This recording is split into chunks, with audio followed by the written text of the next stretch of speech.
آپ یہاں بیٹھ کر بھی اچھے اچھے کام کر سکتے ہیں. صرف یہ ہے کہ موٹو آپ کا بڑا ہونا چاہیے. اور یہ ہمیں تاجدار کائنات صلی اللہ تعالی علیہ وسلم کی زندگی سے ملے گا، جنہوں نے 1400 سال پہلے ارشاد فرمایا. 1400 سال پہلے ہمیں تمام معاملات جو تھے وہ سمجھا دی.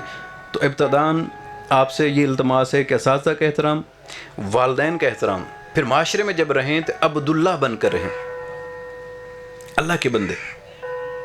جب ہم چلیں تو پتہ چلے کہ اللہ کے جو بندے جا رہے ہیں، کہ ہمیں قرآن یہی کہتا ہے کہ جو اللہ کے بندے نا وہ جب زمین پر چلتے ہیں وہ عاجزی کے ساتھ چلتے ہیں، وہ اپنی عزتوں کی حفاظت کرنے والے ہوتے ہیں، وہ اللہ اور اس کے رسول کے احکام کو ماننے والے ہوتے ہیں. تو آپ لوگوں سے یہ التماس ہے کہ تعلیم کے ساتھ ساتھ اخلاق حسنہ جو ہیں ان کو اپنے اندر پیدا کریں. اور تاجدار کائنات صلی اللہ تعالی وسلم بچوں سے بڑا پیار فرماتے تھے. اساتذہ بھی ریکویسٹ کروں گا کہ بچوں کو تھوڑا سا گائیڈ کریں. بچوں کو نبی مکرم صلی اللہ تعالی علیہ وسلم کے جو اخلاق حسنہ ان سے بہرہ مند بھی کریں. اور نرمی کا، ہمارے ٹیچرز ہمارے فرینڈ تھے، سیدھی سی بات ہے.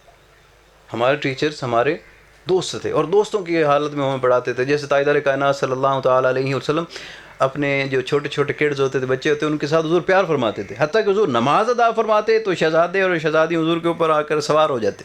گھر میں اگر ہوتے تو شہزادیاں بھی حضور کے پشت پر سوار ہو جاتی، اور اگر حضور مسجد میں ہوتے تو شہزادے آ کر سوار. اور پھر حضور ان کی تربیت فرماتے ہیں. حضور گلی میں جاتے ہیں تو سب سے پہلے بچوں کو سلام ارشاد فرماتے ہیں. اور اس میں کافر بچے بھی ہوتے ہیں، اور کافر حضور کے اتنے چاہنے والے بنے کہ مسلمان ہو گئے. تو آپ سے یہ التماس ہے کہ اساتذہ کے ساتھ اپنا جو تعلق ہے اس کو اچھا رکھیں، اور اساتذہ پھر آپ کو جو نالج ہے، جو علم ہے وہ آپ کو دیں گے. اور آپ نے تھوڑا سا اب سیریس لینا اپنے اسٹڈیز کو آج کے بعد، آج کے اس میلاد کے بعد، کہ یہ تو اللہ کا حکم ہے ہمیں. ٹھیک ہے. اب آ جائیں حضور کے اخلاق کے دیگر جو پہلو ہیں. حضور کو اگر بطور شوہر دیکھیں تو آقا کریم صلی اللہ تعالی علیہ وسلم کا جو مقام ہے اس طرح کا، یہ پہلو اس کی مثال نہیں ملتی.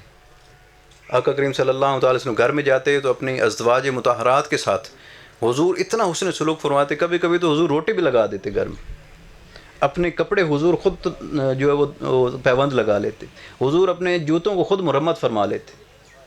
اور مجھے بڑی یعنی حیرانی ہوتی ہے کہ تاجدار کائنات صلی اللہ تعالی علیہ وسلم نے ان چیزوں کو سنت فرما دیا.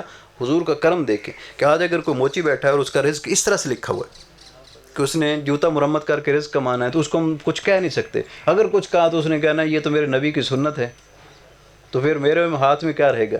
اگر کوئی درزی بن کے بیٹھا ہے یا کوئی تندور پہ نان بائی ہے وہ بیٹھا ہے تو اس کو میں کچھ نہیں کہہ سکتا، کیونکہ وہ کہے گا یہ تو میرے نبی کی سنت ہے. اساتذہ کرام کی میں کیوں تکریم کر رہا ہوں کہ یہ پیشہ نبوت ہے، یہ نبوی پیشہ ہے. اور انبیاء علیہ السلام جتنے بھی آئے ہیں ان کا کام یہ تعلیم و تعلم تھا. تو آقا کریم صلی اللہ تعالی علیہ وسلم گھر جاتے ہیں. ایک دن حضور نبی مکرم صلی اللہ تعالی علیہ وسلم گھر گئے تو شہزادی سے فرماتے ہیں آپ ہمارے ساتھ دوڑ لگاتی ہیں. حضرت عائشہ صدیقہ رضی اللہ تعالیٰ عنہ ان کے ساتھ بھی حضور دوڑ لگاتے. تو دوڑ لگاتے ادھر جا رہے ہیں اور پھر واپس آ رہے ہیں.